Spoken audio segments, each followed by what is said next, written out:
Va, Guillem, entra, corre, que tinc gana. Deixeu aquí mateix. Aquí està bé? Sí.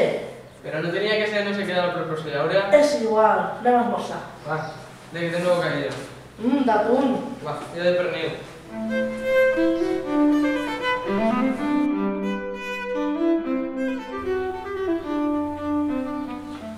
Què? Com estan les menines? Ja s'estan preparant. Qui ha posat això aquí? Trobo que han sigut Héctor i Guillem. Pues així no va. Dona, no serà per a tant. Si que he esperat a seguir la proporció àurea. Tens raó. Què us passa? Per què no fos res? Fixa't, Carla. Els operaris que ho han ficat tot al revés. Bueno, és igual, deixeu que ara vindran a portar la tela i me quedo jo revisant. Marxa.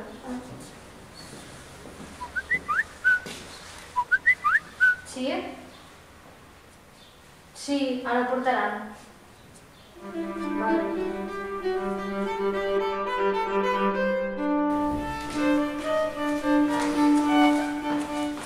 Deixem aquí que la coordinadora ja ho col·locarà, que és molt tiquismiquis i segur que s'ho deixa. No, ella m'ha dit com de col·locar seguint la proporció àurea. La proporció àurea, què és això? La proporció àurea és un dels conceptes matemàtics que apareixen una vegada i una altra lligats a la naturalesa i a l'art. I en què consisteix? Consisteix en la relació entre una recta i una altra o entre diferents elements de la naturalesa. La relació entre aquests elements o entre les rectes s'anomena nombre d'or. Ho entens millor? La veritat és que no. Mira, dona, que t'ho explico.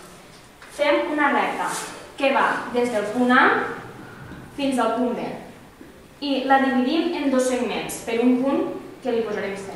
El segment més gran serà la C i el més petit serà CD. Si dividim la recta gran AB entre el segment més gran AC, obtindrem el nombre d'or. I si dividim el segment més gran AC entre el segment més petit CB, també obtindrem aquest nombre. És a dir, aquestes rectes estan seguint la proporció àurea. Ho entens? Sí, ara sí, gràcies, però em ratllava la tela. No passa res, dona, la girem i ningú se'n dona compte. Però, Roger, ajuda'm, que això pesa molt. Corre, que la sento que ja està venint.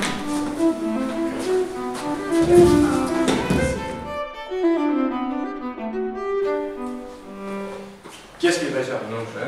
Com que no ho saps? Tu ets inútil o què? No. No em diguis que no coneixes la proporció ara. No sé què és.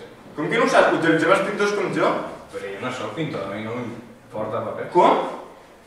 Però això pots utilitzar en coses normals com no sé, un DNI com això, no sé. Una cosa com això. Veus? Aquí està el meu DNI. Només el millor pintor d'Espanya, qui dic d'Espanya, del món, podria tindre el nombre d'or com a número de DNI. Ho entens o no? Mira, si divides l'amplada per la llargada te dona el nombre d'or. Ho entens o no? Ah, vale, sí. O t'ho torno a explicar? No, tranquil. Segur? Sí. Bueno. Va, tira de nens,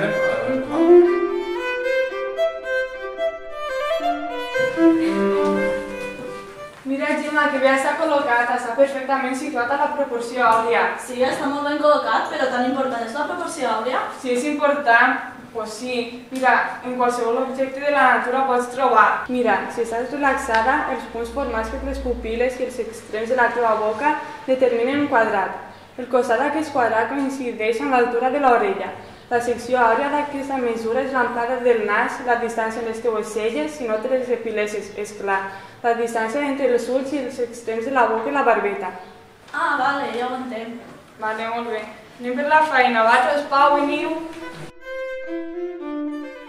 La composició de les menines està relacionada amb la proporció àurea. Blázquez va dividir el quadre de les menines en rectangles proporcionals al nombre d'or.